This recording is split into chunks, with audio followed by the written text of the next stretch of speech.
Well, what's up, everybody? Welcome to the Early Wedge, brought to you by BetMGM, the sportsbook born in Vegas. Rick doesn't know how to handle not introing the show. I think you're kind of like sitting back and relaxing. Rick, how you doing today? Relax is the right word. I Yeah. do feel like there is a liberation that I'm just following you into battle. You know what I mean? I'll Mhm. do what you say, whatever you ask of me. I'm happy to do. I don't have to make the tough decisions. You have to do that. I'm here for it. It's exciting to get to do it. But yes, it's always good to see you. And we're a 2-man show today, which will be fun. Yeah, that's right. And for the record, because we're only a two-man show, Patrick McDonald is traveling at the moment. You'll see him next Wednesday on this live stream. I'm installing you as co-host here. Like maybe No. I'll lead a little bit, but okay. So you're abdicating your responsibility here. I kind of like that. All right, D Johnson in the chat. He says, "I'm so happy golf is back." Let's see. Robert Stitt says, "From the edge to the wedge." Yeah. John is in here. Eric David is in here. Thanks for being in here. Hit the like button. Hit us with any questions. Go ahead, Rick. I must say, the early wedge is pretty elite branding, right? Now, I don't think it makes any sense if the early edge doesn't exist, but because the Yeah. early edge exists, having a show that is related to golf called the early wedge is like whoever thought of that, just like that is super high end, great branding. So I always get a kick out of it. Like the early edge to the early wedge, like I love that.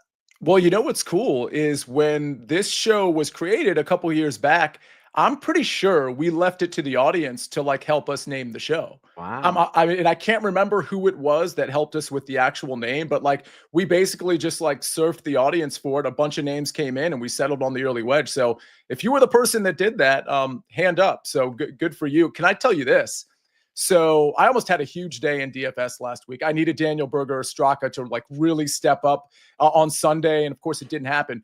But I say that because I was near the top of the leaderboards in the $100 single entry, for example. That was my biggest lineup, and I have made the early wedge picture my little like whatever it's called for DraftKings. Your avatar. My avatar, thank you. And Yeah. it looks so clean. And I thought like part of the wording would be cut off or whatever, but the color scheme, the wording, it's all in there and it is so beautiful. So if anybody wants to make that their avatar, I will send it to you. Or maybe Josh will put it out on Twitter, the JPEG or whatever you call those things, and you can adopt it. I'm so excited about this. I'm keeping it forever. I love it. It's always good to see familiar names / image. I do better on images anyway. I'm not good. Like same on Twitter. I'm not good with handles. I'm better with like avatar. So if you change your avatar after a while, I might not recognize you for a bit. But like, yeah, it is nice to see the friendly faces at the top of the board. All right, so we're already getting questions in the chat, but I do want to kick things off with a couple of things here. One is I got to concede, if you have Puerto Rico Open bets or questions, I want the thing I'm conceding is that I spent like 2 hours on Rick Run Good yesterday. Rick, I forgot that I can create custom models for like the alternate tournaments and live and all of these things. So I was on there doing that, and then I was going to like the other things like power rankings because I don't like exclusively rely on models. And I literally 2 hours later, I'm like kind of busy right now. I spent 2 hours just on the Puerto Rico Open, which doesn't mean I have all the answers, but I'm just saying I think there's more fruit in the outright market when it comes to that tournament or those types of tournaments rather than these. And I say that, and it's my leadoff point into Scottie insurance. Somebody from our audience in the DFS show coined that phrase on Monday. It was me, you, and Mike McClure talking on the DFS show. And my question for you, Rick, is when it comes to outrights, when it comes to DFS, when it comes to one and done, like, are you all in on Scottie, or are you going to play the game of, hey, this is golf. There's a lot of variance, and Scottie's not Tiger Woods, certainly not yet. So I'm willing to maybe just not play enough or too much Scottie. I think that there are a lot of things that get lost in even shows like this and analysis. A lot of the analysis that is closer to correct, Sia, depends a lot on each person's personal preference, their risk tolerances, the types of contests that they're in, all that fun stuff. I like let's start with the without Scottie markets. The books are happy to offer those because they're basically getting an additional edge, an additional hold. Yep. If you are trying to crunch every single number for the year and you're worried about your ROI and all that stuff, it's probably not smart to be doing that. If you want to give yourself a little bit of grace, a little bit of ability to sleep at night, go ahead and play without Scottie markets. I don't done it. I don't think they're a great idea. I've done it. He's probably only going to win the golf tournament even 12% of the time, which is, I understand, is a ton, but he's not going to win more likely than he wins. As far as being all in on one and done, I mean, just look at this from a variable situation.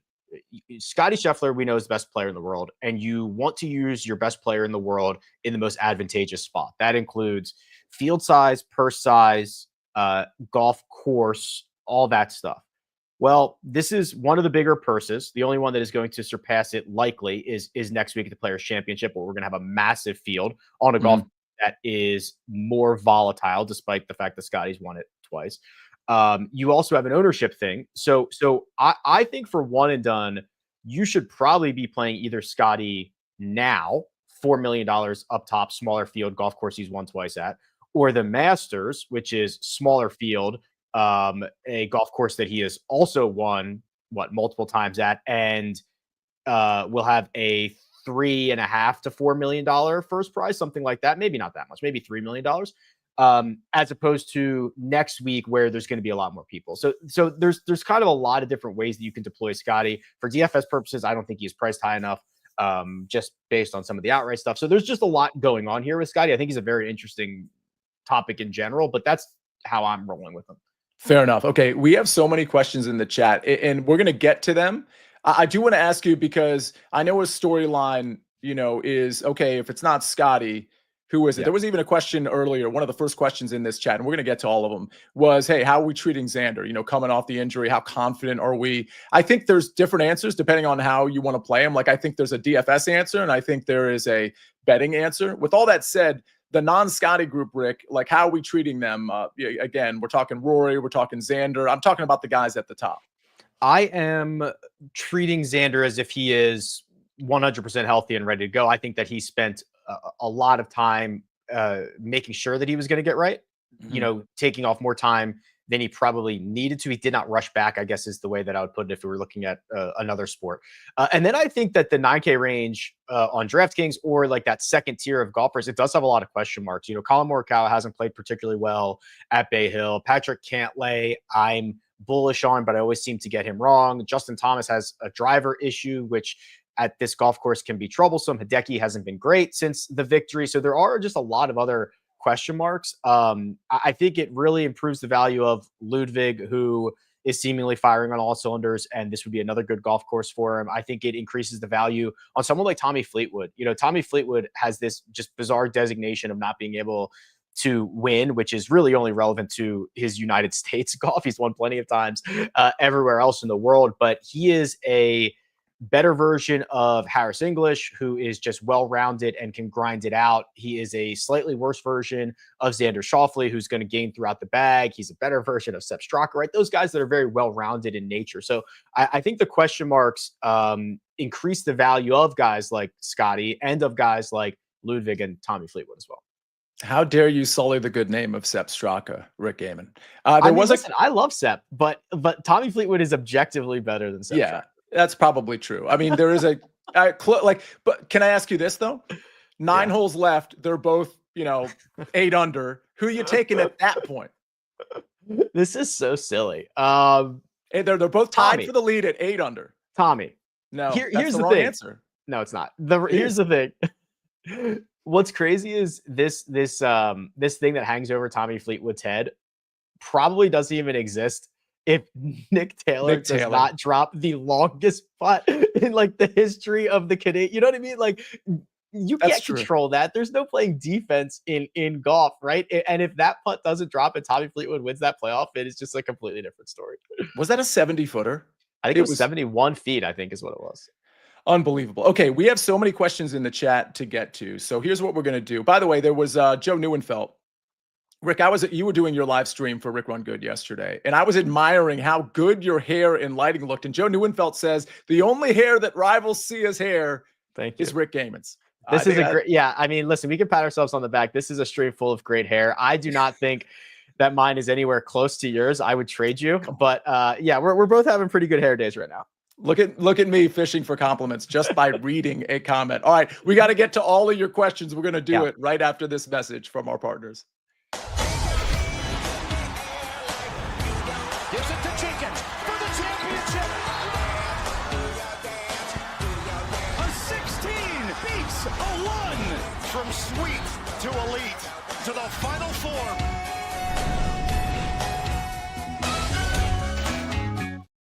All right, let's get started. Garrett Pacella, Rick, says, I'm number 1 in commenting. Please give me your favorite non-chalky plays in each range. Loving the new show format. You want to just kind of go down real quick, like rapid fire, 10K, 9K? We'll alternate or something. What do you want to do? Yeah, with here, I mean, obviously the guy who is the non-chalky option in the 10K is Xander, but there's only 3 guys in the group. In the 9K range, I mean, I think there's plenty. Obviously, he's asking for the best non-chalky guy as opposed to you know what I'm saying? So, but still, Xander would be, probably the answer there in the 10K range. I think in the 9K range, it's probably, I mean, there's not a ton. I'm seeing some ownership on Ludwig, a little bit on Colin, but there's certainly not going to be a ton on Tony Finau, but I don't like him. I think Hideki Matsuyama or Patrick Cantlay might be the answer there. Yes, right? I would have gone for Cantlay. So, yeah, they're both probably going to be that. The ownership in the 9K looks pretty spread out, but you're right. Colin and Ludwig taking a little bit more than everybody else. So I believe it's Cantlay there. If anybody gets steamed up tonight, though, in the 9K range, I do think it's Cantlay. So just kind of watch out for that. He's not going to be hyper popular because I think people are going to defer to taking a top guy and then taking Ludwig or kind of going down in the lower 9K range. 8K. Talk to me about a guy that's probably not going to be super popular. I think it's either McNeely or Lowry. McNeely's been one of the best ball strikers in the world since the fall. I mean, he's fully healthy. It's showing up, and he's still a +7, +8 putter on the high end of things. And then Lowry, I don't think people realize how well he's played over the course of the last year. And I think that, getting him in a situation where, he picks up 5.5 strokes on approach at the Cognizant last week. Just had that one bad round on Saturday. Other than that, he was pretty sharp. Those two don't seem like they're going to be super popular. Yeah, right now ownership looks a little flat in that 8K range. I mean, we'll have to wait and see. But if Keegan Bradley doesn't get a lot of ownership, I really like him at 8,400. I'm playing him in a lot of markets. If you watch the betting show, I like him as a T30 at minus 135. That's T30 including ties, which you can get at BetMGM, by the way. I like him in DFS as well. 7K range. Anybody come to mind that might be a little lower owned, but a solid play? The margins are a lot smaller here. I think it's probably Akshay, maybe roughly 7.5%. He's got back-to-back 9th place finishes. The putter is scorching hot. The rest of his game is pretty sharp. He's never played here, which could be good, could be bad. I'm interested to see how he handles Bay Hill, but I think that's kind of the guy that I circled in there. Yeah, I think it's pretty spread out here too. I'm going to go with Michael Kim. How about the 6K range? Aldrich Potgieter. Everybody's between basically like 3 and 7%. Like, you're not getting a ton of deals on anybody. Potgieter or Harris English. Potgieter is just an unbelievable stud who's probably going to pick up 5 strokes off the tee again this week. And Harris English, who won 3 starts ago, has played Torrey Pines South in his 8 rounds this year beautifully. And this is another golf course that should be quite difficult. So yeah, those two are probably the two that come to mind. All right. I'm going to go with Isaiah Salinda at 6,400. Nick Taylor, a great option, but he's going to get some ownership. Let's get to the next question. Rick, you're going to hate this question, and I'm not even sure you're going to want to answer it. It's from TF Bruiser. He says, who are the best top 5 players for windy days? I know you kind of have a stock answer here. What is it? I think he's trolling me a little bit. Yeah. I mean, listen, if this data was sound, I'd be happy to do it. The problem with looking at this information is you don't know when guys got gusted. You don't know what direction they were playing in. You don't know if they were playing poorly and it also happened to be windy, or they were playing poorly and it was windy. So I try to avoid this, quite frankly. If there is some some idea of who can play better, it would be guys with lower apexes. But quite honestly, the one thing that works best in the wind is hitting it off the center of the club face. There is actually a ton of data on that. So guys that are flushers, guys that are good second shot players are usually the best guys in the wind. Can we talk about a flusher? Because I'm noticing I'm toggling between like questions in the chat and the rest of the chat. So now I'm kind of catching up. And so Mike McClure is in here. If you remember from Monday, he was pretty big on your friend, and I'm not being facetious when I say this, your friend, Viktor Hovland. We were talking Viktor Hovland with Josh, producer Josh, of course, before the show. He's all in. Mike McClure is all in on Viktor Hovland. I think he's 8,300. Your thoughts on Viktor? Is he going to continue the trajectory here? So I don't want to say I'm all in, but I'm like an 8 out of 10, and it's a 1 week only, right? It's like one week sale.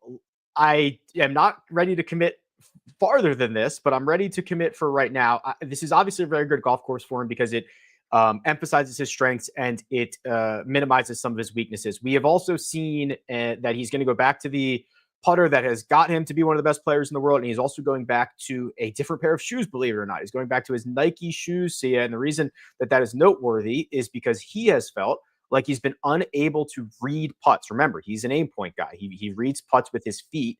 He's been unable to read them with his Pumas. So he is going back to the Nikes. Even if it is a placebo, I am willing to accept it, right? Even if he believes that he's going to be able to read putts better this week, I accept it. But even if I remove that, I do think this is one of the better golf courses for him on the tour. All right. Let's talk. Tyler Miller says, one chalky guy you are playing and one chalky guy you are fading this week, excluding Scottie and Rory. I'm probably playing a little bit of Nick Taylor just because I think the value is so good. I know there's more Nick Taylor questions down low. I took Nick Taylor, by the way, at plus 360 as top Canadian. That would be over Connors, Hughes, Hadwin, and I'm forgetting. Pendrith, of course.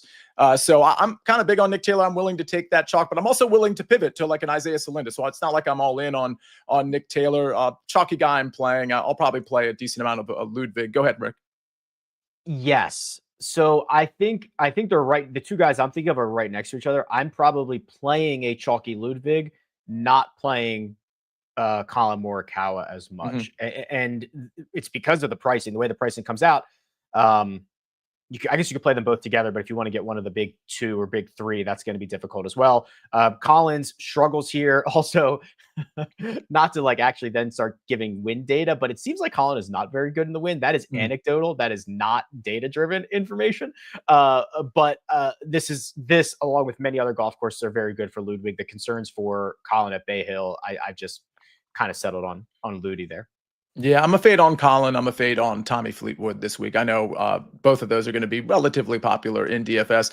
John asks, I'd love to hear you guys break down the winning margin market. Winner by one stroke is plus 230 on DK. This is not a market, Rick, I've literally ever bet. I think it's kind of even more random than some of the other golf things we can bet. Your thoughts on the winning margin being a tight race or winning by 2 or 3 in a Scottie Scheffler or Rory runaway? Yeah, very candidly, I don't know if I have the right idea for this. I'm thinking that in a smaller field, it might be more difficult for guys to separate. That's off the top of my head. Usually with a bigger field, I mean, it's just like playing DFS contests, right? If you're in a contest with 10,000 people, someone might have the optimal lineup and someone might have the worst possible lineup that you could put together. If you're in a field of 10 people, you don't need to be as extreme to win. So I do think that it does tighten things at the top. I have no evidence of that. I just think it'll probably be pretty close. All right, more DF. I agree. I don't know. Tubin asks, in DFS, Berger and English or Fleetwood and Dunlap? Interesting. Oh, Berger and English, I think. Right? Yeah, I think I would go Berger and English as well. I think Berger's an interesting one because, Rick, I had him as an outright. I had him in my main DFS lineups. And if you look at the final result, you're like, all right, it was an okay performance. But given that he started out 8 under and just was like just deflating more and more each day, I think people think he had just a really bad tournament last week. And maybe you could make that argument, but I don't know. Is it Is it time to just go right back to Berger here? He was also very popular, so everyone had an eye on him, right? Yeah. If he wasn't popular and he just posted a T25 after the other set of results that he's had coming in, I think people would be even more excited. Also, if he just flipped those rounds, right? If you start poorly and then get hot over the next 3 days and still finish in the same position and play those holes exactly the same, we would be a lot more excited. So yes, I'm going back to Berger. He's clearly healthy. He's clearly playing better golf. He has that well-rounded nature. You pair him with English, they're actually obviously Daniel Berger's I shouldn't say a much better player, but he's a better player historically, but they play very similar styles of golf. Fleetwood is the best player out of that group, but Dunlap is a huge concern. His driver is like gonzo. Yeah. Tyler John Morrison asks, OAD, I'm looking to make up some ground. Am I a complete idiot for thinking Michael Kim in a $4 million to first, by the way, which is tied for the second biggest purse? Michael Kim over Rory McIlroy. Rick, Yes. I love Michael Kim, but that is not something you should do at this event. Yes, you're an idiot, I think is the answer. I think there's a lot of hope in that. Hope is not a strategy, Sia. I think that there are going to be plenty of ways to make up. And we are what, a quarter of the way through, if that. There are 12 events left with a purse that is $3.5 million or more. Even if you just kind of say, hey, these next 2 weeks, there's $8.5 million available if you find 2 winners. I love Michael Kim. I love what he's doing. The stat profile is amazing. Feels a bit panicky. Mm-hmm. It does. I mean, the stat profile really is amazing. Awesome. The argument for Michael Kim, just in general, not for OAD, is if you took away his name and you just said, like, which player is this? And you looked at his last eight months. Xander Schauffele.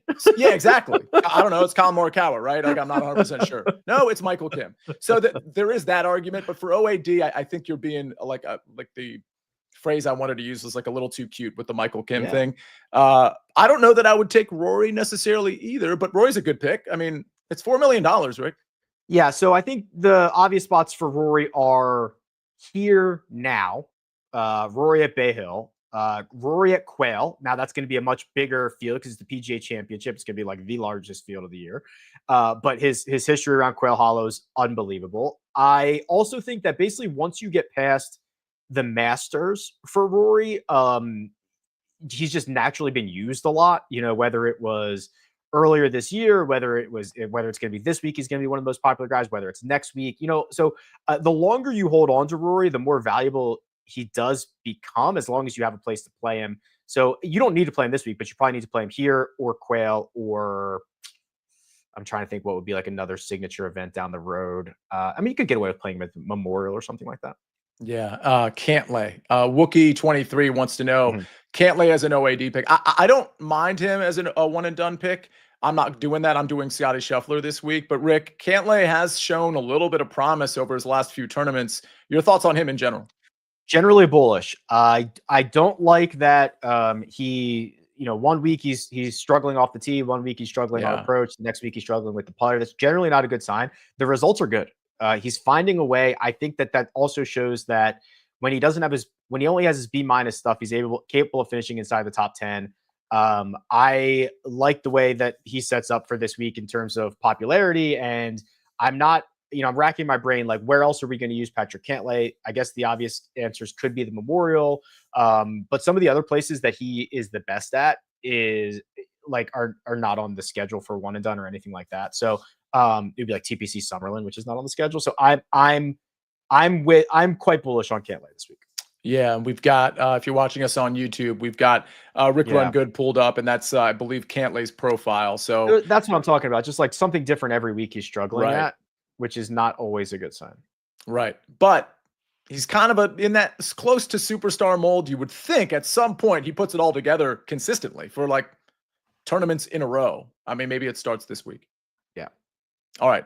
Let's see. Going from the top of the board to the bottom of the board, Todd Beasley says Cole at 6,000 opens up a lot of salary on DK, but his recent form scares me considering this is still a cut event. What are your thoughts on him this week? Yes, top 50 in ties Anyone within 10 strokes, I believe, is the cut. So we're looking at somewhere, I'm guessing, between 55 and like 62, 63 people making the cut. I'm just kind of throwing out a ballpark number here. But yeah, 10 to 15 might get cut here. Eric Cole might be one of them, right, Rick?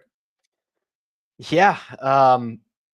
He's got a lot of problems that have not shown up in his game before. He's lost the putter, which is a big problem. I would rather literally play Jackson Koivin, who's one of the top amateurs in the world. I'd rather play Justin Rose, who is $100 more. If you can get there, I'd rather play Joe Highsmith at 62 or even Andrew Novak at 63. I would really need to be in a pickle if I was playing Eric Cole this week. Yeah, I mentioned Isaiah Salinda. I think Jacob Bridgman could be interesting. Nobody's going to go back to him, or nobody's going to be on him in general, even though he finished second. But if we're looking at that bottom range, Eric Cole's probably not going to be my guy. We've got KC3 in here. Thanks for being in here, everybody. Spieth top 40, Nick Taylor top 20. Well, Spieth wasn't invited. He's not here. Nick Taylor top 20 is probably a pretty good number. Again, my Nick Taylor bet is Nick Taylor top Canadian at plus 360 because I like the pool of players he has to beat. What would you prefer? Top Canadian Nick Taylor or Nick Taylor T20? Nick Taylor T20 probably. I think it is just a little less in control of someone else. If Nick Taylor finishes second and Taylor Pendrith wins this golf tournament, you've obviously got the worst end of it. Now, that's a very exact situation, but I think that Nick Taylor in a top 20 market controls a little bit of his own destiny more frequently. And either way, getting exposure to Nick Taylor is advisable. I mean, the way that he has played, not only in 2025, but basically since he did not make the President's Cup team, I think he took that very and he should very harshly. He's literally the face of Canadian golf and did not get picked to be on the President's Cup team in Montreal. And it has clearly sparked something for him. The results are much better. The metrics are much better. Either are fine, but I think I prefer the top 20 market. All right. I'm looking at Mike McClure's comment, which I think he just made. Strongly recommend the T30 over the T20 on Nick Taylor if you have access. I will say this. It used to be just, and I love the T30 market. You guys that watch the early edge know that I speculate on that market more than any other one. DraftKings was the only one I remember of the major books that had a T30 market, but BetMGM has gotten into the fray. And not only that, but BetMGM pays out the top 30 and ties instead of like chopping it up. So, I'll give you the difference. I gave out a pick because I thought as of, I guess, Monday, I thought it was just DraftKings that was doing the top 30 market. I gave out Keegan Bradley top 30 minus 125. But again, that gets chopped if he's in that tie range in 30. But then I checked BetMGM. They have the top 30 at minus 135 for Keegan Bradley. That I like a lot more because I'm getting the tie paid out in full. So it is a lot of juice for like a finishing position market, minus 135. But just throwing it out there, look for BetMGM because now they're offering that T30 market. The golf dead heats are such a cowardly thing to do for these books. It is criminal. Not literally, but figuratively criminal. So yes, it is nice to see that these books are offering the including ties markets as well. All right. Well, we got more questions to get to. We got more answers to give. We're going to do it all right after this message from our partners. Who's in? Who's out? Let the madness begin. The NCAA Men's Basketball Championship Selection Show on CBS and streaming on Paramount Plus. I see a comment. Welcome back, by the way, to the Early Wedge. We will be here with you every Wednesday morning at 10:30. It'll be me and Rick. It'll be Patrick McDonald. And of course, the Early Wedge is 5 days a week. That includes 2 live streams, and that includes the Sunday live stream where it's me, Mike McClure, Jason Sobel, and I think Patrick giving out winners at 1 o'clock as the final round is underway. So check that out. Eric David says, serious golf betting question. If you have an odds boost and you could use it on a long shot sprinkle or a juicy matchup you really like to make the juice more palatable, what's the better choice? Rick, your answer.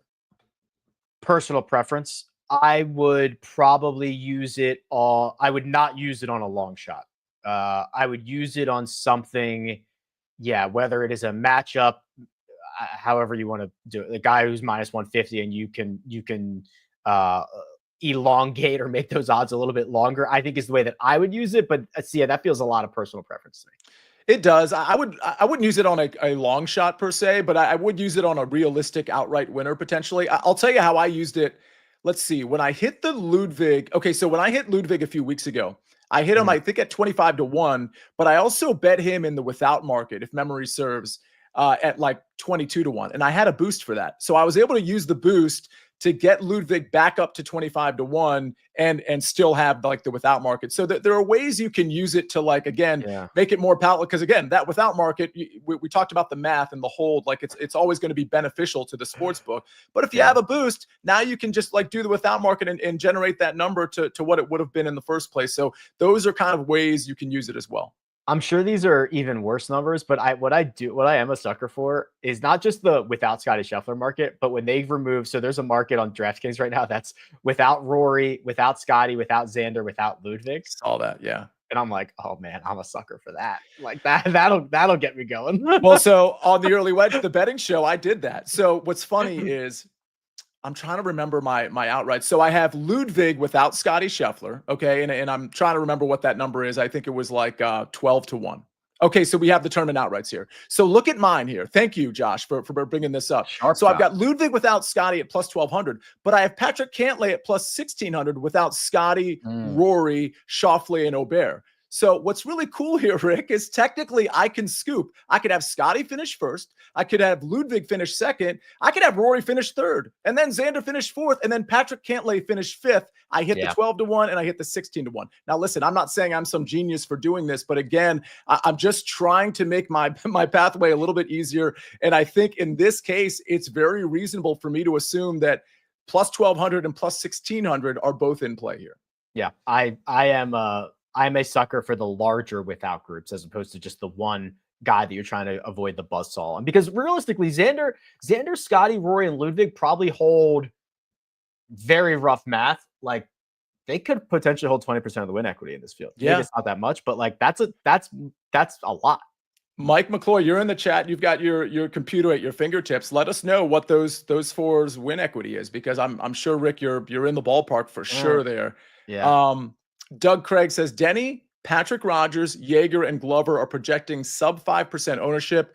Who are your favorites from that group, Rick?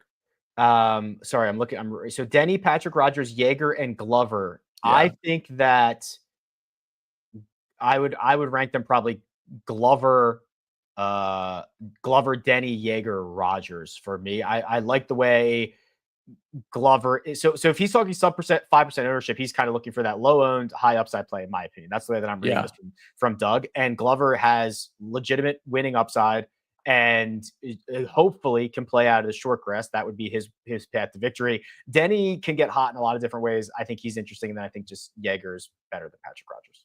Yeah, Denny was super underwhelming last week. I was on him in a couple of different ways. He made the cut barely, but just didn't do anything Saturday and Sunday. His short game failed him, which wasn't great to see, but I don't mind going back to him. I would rate those Denny, Rogers, Glover, Jaeger probably. I'll be honest, I don't think I'm playing any of the four. If I was going to play one, it would be Denny. Logan Bramblett says, what are your thoughts on JT Poston this week? I know his putter has been awful, but ball striking hasn't been too bad, and maybe these Florida greens will do something for him. I'm not on JT Poston. Rick, any thoughts on him? You know what? I've really not thought much about him this week. Let's take a quick look-see here. Historically, this is the problem that I have. In 2025, and he was fine before this. Something happened in 2025 where he has lost strokes putting every single start. -2.5, -1.3, -4, -5, -1, -2.5. That's his superpower, Sia. I like when guys lose their superpower. His history here, horrible. You know how Michael Kim has gained across the board in 4 straight? Yeah. Poston has basically lost in every category for 4 years at this event. So, wow. I'm out. Yeah, this is, can I ask you about Sepp Straka? Because his metrics here, his finishing positions are awful. But then you're like, oh, maybe it was just like a bad putter here and there. His metrics pretty much across the board at Bay Hill are like really bad. And so I guess my question for you is, including, by the way, and I'm going on memory here, last time out, he lost 8.32 on approach. I mean, that is a disaster. And it's not an anomaly because the other approach tournaments weren't very good either. Is Sepp Straka a name that you'd be willing to play because you think he's turned such a corner that those are days of the past, or is he just not good at this course for some reason? Yes, I'm still willing to play him because I do think that he is by far in the best version of himself. But there is a thing where there are some golf courses that just don't fit guys' eyes, and this might be one of them. I don't know if we have. I mean, like, we have a lot of evidence mounting that this is not a good place for him, but I generally think he is much better, much better now than he has ever been. But that's a lot of ugly results here. All right, and by the way, Mike McClure has that is not good. I like what Mike said here because I think this is important. So, Josh, there's so Mike says way over on implied. So here's the thing. Like, the implied win equity, if you look at the betting odds, like, Scottie alone is like 30%, which, like, that's not actually how often he's going to win this tournament. Mike knows that. So Mike has him at about 11.6%. I think I had him at like 9%. So we're in the same ballpark there. So Scottie having 11% himself, adding in those other guys. Yeah, I don't know what you're getting to, but it is not, we're not talking about what the Vegas odds are implying. Right. Actual odds versus what the Vegas odds are. Yeah. And it's over 20%, according to Mike as well. So I think we're all on the same page there. If you take those guys out, it's, over 20% of the win equity is gone from the tournament. Rick G, that's you, Rick. You say deeper rough this week at AP, couple of skilled long rough second shot approachers you know of. Rick, any thoughts there? I mean, we're looking at. Oh, the person's name is Rick G. Yeah. Oh, that's confusing. Okay. So deeper rough this week at Arnold Palmer. Who are a couple of skilled long rough second shot approach? Okay, so long rough is a game of extraction. So that is usually club head speed, and then club head speed and guys that are generally good from longer distances. I mean, Rory McIlroy is probably the use case for that. Will Zalatoris used to be. I would not put him in that category now. I think that Robert McIntyre could be pretty interesting from that standpoint. The other thing to note is the best way to hit out of the long rough, Sia, is to not hit into the long rough, right? So, like, if you're able to play it a different way, Colin Morikawa's strategy is to never hit out of the long rough this week. So it's not an exact science, but Rory would literally be the poster boy for that. Yeah, I mean, just running down the list. I mean, Ludwig would be a guy I'd be confident there as well. We can deep dive that. I can deep dive that later in the day and talk to you about that. Any first round leader bets you guys like from Josh Siegel, who's a very good golf mind. I put out 2 yesterday, Rick. It was some long shots. Keegan Bradley. I think the afternoon wave is actually going. I shouldn't say wave in the typical sense, but the afternoon guys, I think, are going to get a little bit better of it with respect to maybe lower wind and lower wind gusts. But here we have it here, thanks to Josh. Keegan Bradley plus 4,500, Nick Taylor plus 7,500. I'm probably going to add one because, having 3 is fine. I just kind of wanted to take a second look at the weather before I add an additional one. But Rick, any thoughts on a first round popper? So when I haven't checked the weather this morning, but it's last time you saw it, it was like gusty on Thursday morning and then starting to settle down. Is that right? Yeah, pretty much. Okay. It wasn't a stark difference, by the way, and it could even out given that the course is going to firm up a little bit and things of that nature. But I think we're also expecting rain. I mean, I don't know. I think the afternoon is going to be a touch easier. The 2 that jump out to me would be like Russell Henley and Justin Rose. I like to go deeper down the board. Both of those guys are capable of really getting hot. Henley's, if he hits all but 2 fairways and gives himself a bunch of birdie looks, he's like absolutely can pour all of those in. And then Justin Rose's history here he's got a ton of experience. The recent stuff's not as good, but he's playing better golf now as well. He's like a sneaky, like, showdown 1 round type of guy. I don't know if I'd love him for 4, but for 1, I don't think that's bad. All right. Like those calls, like going down the board a little bit. Are either of you pulling the trigger on Scottie plus 300 pre-tournament? I'm certainly not. I'm just avoiding him without market. I'm playing him a lot in DFS though. Rick, your answer? No. Yeah. No. Rory, I bet Rory and I bet Wyndham Clark. That's it. Pretty big one on Rory, and then Wyndham I got it like 55-1. I thought that was too good to pass up. I then have exposure to the Viktor top 10 market. I've got, but no, the Scottie way I'm deploying Scottie is just a ton in DFS, about 30% of my one and dones. But I'm not going to bet him at 3-1. All right, let's see. Mark says, thoughts on the possible rain today for conditions tomorrow? I mean, Rick, that's softer conditions, less rollout, softer, more receptive greens. Good for, I guess, the long iron flushers, right? They better not play preferred lies. I hope not. That would be the one thing. I don't know how much rain they're supposed to get. But what it will do is it'll create a couple of things. It will make playing out of the fairway more valuable because wet, thick rough now introduces water between the ball and the club face, which is impossible to predict, and it just is heavier, and it's harder to move the golf ball. But if you get a situation where you've got 19-yard wide fairways and everybody's playing out of the rough, those big bruisers like Ludwig and Rory are going to have an edge. So you've got to do it one of two ways. There's not a stock answer here. It's going to put value on a couple of different things.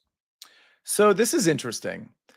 Eric Mulder, this is our first Puerto Rico question. If you listen to the DFS show and yesterday's show, you know that I put in 3 outrights pretty early. It was Rico Hoey, Carl Phillips. I got Rico at 35, Phillips at 70, and Norgard at 22.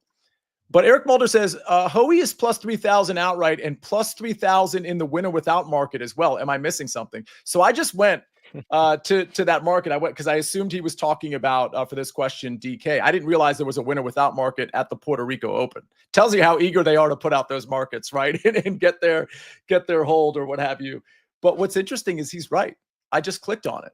Rico Hoey, the winner without market, by the way, is winner without Bud Cauley, Norgard, Ryan Gerard, and Kevin Roy, 4 of the favorites. And Rico Hoey is 30 to 1 in both. I see it. So yeah. you might want to take it if you like Rico Hoey, even if you don't. I mean, that's certainly you're kind of getting a break. Chan, I like Rico Hoey more, but Chan Kim, same thing. He's 30 to 1 in both markets. Pearson Cootie, no. Okay, so yeah, there are a couple of guys. Rasmus, no, those two. It looks like Chan Kim and Rico Hoey are 30 to 1 in both markets. That is Eric doing his homework. Well done. Yeah, that's really good. Go ahead and take advantage of that. That's good stuff. All right, any thoughts on playing more guys who tee off in the afternoon on Thursday? I mean, yes, there's not a wave, right? Everyone just goes out in order, and the wind, I thought you nailed it, Sia. Like if the wind lays down and it becomes a half a shot easier, if that happens, then you also have to say, okay, well, now these are firmer, faster greens that have been chewed up a little bit by people in front. Usually the afternoon tee times are not as good. Is that worth a quarter of a, you know what I mean? So I don't think it's going to be a huge difference, but I do think that there are probably enough.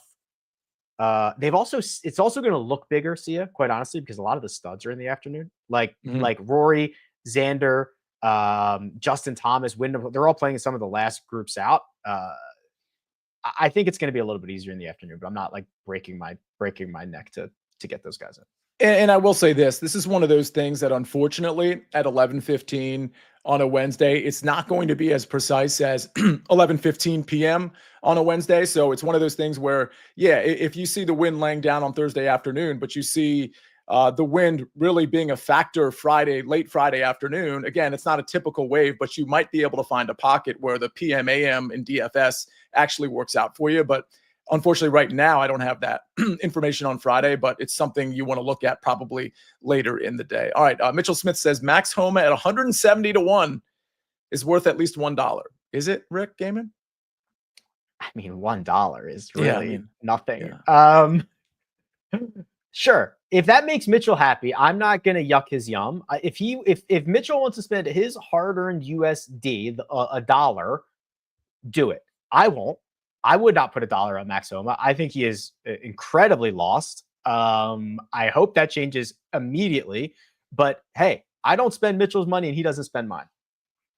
You know what's funny is if we say, go ahead and throw $1 on it, people are going to be like, he'll miss the cut by like $1 billion. People are going to be like, oh, Rick, see ya, you said you liked Max Homa. But I mean, if it's just $1, I kind of get it. What would the price be? What would it? I mean, 1,000 to 1, 10,000 to 1 to endorse it.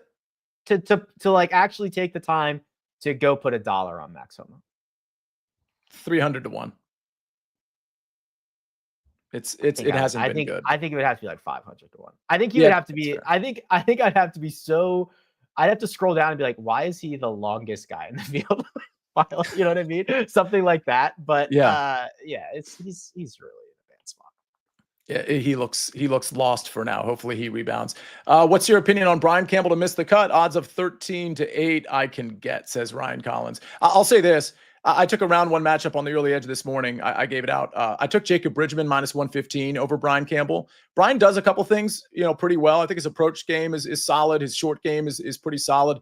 He's terrible off the tee. I mean, he's accurate, but he's very short off the tee. I kind of like Jacob Bridgman's mid to long iron game. That's why I kind of liked him last week as well. Rick, your thoughts on Brian Campbell? Very little thoughts. I think that he is of the very few that are probably going to miss the cut. He is probably one of the favorites of that list. Yeah. Yeah, fair enough. Honest Abe says, I've been seeing a lot of people very high on Jason Day. Thoughts on maybe a top 5 or outright bet on him? I didn't like that Jason Day. So Jason Day had a stretch where he got to play Torrey Pines twice, and he got to play Pebble like in like a 3-week, just like basically the best places in the world for him. And it was okay, which I think is a little bit concerning. Probably going to pass on Jason Day. The sharpness on the greens is not there. I don't have much love for J Day this week. Totally agree. By the way, Eric David says, how could you not like Rico Hoey? His name is fun to say. And he's been playing. It's been a little erratic. I mean, he is Rico Hoey, but he played pretty well last week. I liked him a couple of weeks ago. He's one of my outrights. Go ahead, Rick. I know you have something on him too. It's hard to really explain how bad the Puerto Rico Open field is. I mean, there are literally guys who don't have a ton of status anywhere who are going to be playing this event. It's not a knock on these guys, but like Kyle Stanley's in the field. Chan Kim and Bud Cauley are some of the favorites in this field. Guys that are not even playing full time on the PGA Tour. Rico Hoey is, and he's putting together good enough finishes. Like, and his, I mean, he drives it unbelievably, and he is objectively better than a lot of guys in this field. He stinks at putting, but he's going to get potentially a Paz Palom reprieve this week. And I cannot stress enough how bad that field is. Yeah. By the way, because we talked about first round leaders, I also want to confirm the weather there, but I'm just going to name 4 first round leaders for everybody. And a lot of them are, a couple of them are my outrights, but these guys are going out in the morning. And I think the morning's going to be calmer. Wesley Bryan, Ryan Gerard, Carl Phillips, and Norgard. I'm going to tweet these out as well later once I get confirmation, but I just wanted to throw that out there as 4 first round leaders at the Puerto Rico Open. I'm ready for Carl Phillips to win this week and just take me to like full koala Carl madness. I can't wait for it. Sunday red. Will he be wearing the Sunday red? Right, dude. I wonder if that's in the contract. Like if you're like on Sunday, you have to wear red. Maybe only if you're in the final 3 groups or something. But that would be a sick way to do. Yeah. I don't want to say honor Tiger like he's dead or anything, but like that would be a sick little thing if you were a Sunday red ambassador that like you also wore Sunday red. That'd be sick. That would be completely sick. I can picture it now. We're cashing that bet. It was 70-1 when I got it. It's 60-1 now. I'm not talking about first round leader anymore. I'm talking about outright. Let's do one last question, Rick. And I think this is a good way to wrap up the show. By the way, thank you everybody for being in here. And for the record, don't forget the Friday recap show, the Sunday live show, and then a Monday and Tuesday, we'll always hit you with DFS and betting at 7:00. But this is from Joseph Boza, and it goes back to our DFS show. He says, on Monday during the DFS show, Mike said Scottie was too cheap at 12K. Is 12K too cheap for Scottie? To me, given his season, I thought 12K is too much. He should be around 11K. So I have a pretty strong opinion here that he should probably be 13K, Rick, especially with how soft the pricing is. What are your thoughts? I think he should be 15K. I think he should be, I mean, he's the best player in the world. It's not close. What season are we talking about, Joseph? I love Joseph. Joseph's always in the chat. Right. He's barely had a season. And the season that he's had is a T9 at Pebble, a T25 at Phoenix, and a 3rd place finish. That's a season's worth of results for some guys. And I think he's only getting into a stretch where these golf courses are better for him. The reason that we say, and I'm not going to speak for Mike or anybody else, but like the reason that we say the salaries are not congruent with, they're just not congruent with the odds, which is usually the way that these salaries are made. You're seeing Scottie and Marcus where it's 3-1, and then Rory McIlroy might be 9-1 next. There's not a big enough gap in the DFS market to make it a decision between Scottie and Rory. It's just he's not expensive enough. If he was 13,500, you'd be like, okay, now I have a decision to make. Yeah. That's not really the case right now. His last 3 here, correct me if I'm wrong, Rick. Winner, T4, winner. And and then 15th the start before that. He's an animal. He is an animal. He really is.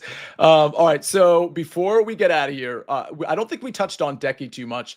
I kind of like Decky potentially it's got a longer shot out right now. He's not a long shot, in the 25 to 30 to 1 range, I guess. I kind of like him in DFS. What are your thoughts? Are you pro or con on Decky this week, or completely neutral, which means you're just not going to play him? I'm probably not going to have a lot of them. Yes, hard golf course is great. Second shot's amazing. I do not like the way he's been driving it. I do not like the way that his results have trended downwards since basically the victory. And I will not have a lot of exposure to him. If he wins, he will win without me, and I will not be surprised. Okay, and finally, Joseph Boza, you talked about Norgard at the Puerto Rico Open, whether you should bet him or go down the board. So I did both of those things. I bet Norgard right away at 22 to 1. He's now 18 in most places, but I guess that's fine. Maybe you can still find 20s. Again, I also bet Phillips, and I also bet, who was it? Rico Hoey, of course. I will, Rick, this is where I'm actually going to close. I was messing around. I told you pre-show, I was messing around on Rick Run Good. I was messing around. I was done with the API at the moment, and I was looking at Puerto Rico Open. I was doing modeling and all the weighted stuff that I like to do on the power rankings. There was a guy in a year where creative player names have won, like Brian Campbell, like Joe Highsmith. There was a guy down the board that I'm probably going to add as an outright that I'm pretty sure nobody's ever heard of, and is a creative player name that like just sounds like just some guy. Danny Walker. His metrics were really, really impressive. I mean, short time frame and things of that nature. I'm just throwing it out there for the chat. He's 7,100 in DraftKings if you want to play. The contests aren't great, but if you want to play DFS at the Puerto Rico Open, and I think the outright number is like 90 to 1 or 80 to 1 or something. I'm just throwing it out there. Danny Walker. He was in the mix somewhere recently. I think Torrey, after maybe the first round or two. That might have been it. I don't know how he finished. I don't remember much about Danny Walker, but that battles Brian Campbell for most generic name on tour. Completely. If he was Daniel Walker, I think it would actually be more generic. Danny Walker, T13 at the Mexico Open, where he gained everywhere except minimally lost with the putter, and he was massive off the tee. T42 at the Farmers, where he lost a little bit on approach, but otherwise was solid. Got cut from the American Express. The KFT Tour, or the Korn Ferry Tour, some pretty decent finishes lately, especially lately. Just throwing that out there. Numbers Edge, of course, that's Mike McClure says, one more dig at Max Homa. I wouldn't bet Max Homa at 170 to 1 if he were in Puerto Rico. Okay, I would. Okay, that's where I'll draw the line, Mike. I'll bet. If anybody wants to give me, I don't know how we would do that because he's not playing in Puerto Rico, but that's hilarious. But I draw the line there. That's where I would bet him.